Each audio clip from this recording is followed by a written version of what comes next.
va s'occuper donc des urgences du réseau.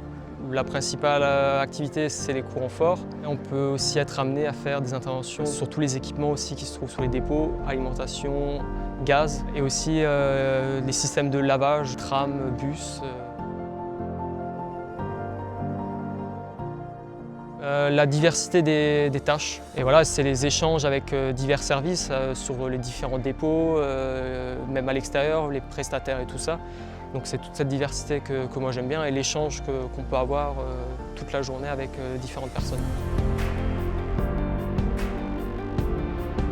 On est soumis aux intempéries, donc on travaille très régulièrement dehors.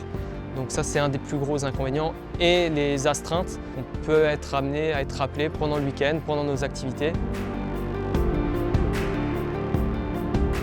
On a beaucoup de procédures aussi à respecter au niveau sécurité.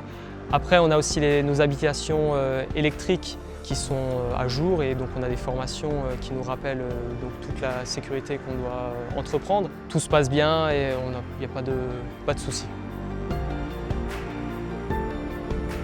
5h, 13h, 13h, 20h30 et on a des travaux de nuit, donc c'est des plages qui peuvent aller de 21h à 5h ou de minuit à 5h.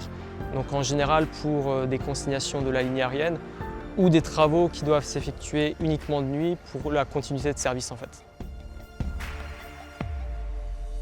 Surtout être réactif, pouvoir faire au moins la mise en protection des biens et des personnes, donc protéger pour éviter qu'on ait un suraccident si déjà il y en a eu un. Un entretien donc avec le futur chef d'équipe qui porte sur différents thèmes. Et après un test technique aussi pour justement voir si le candidat a déjà une logique technique et surtout sécuritaire par rapport aux diverses tâches. Si vous aimez le courant fort, la diversité et faire un peu des travaux généraux, surtout la diversité, rejoignez-nous.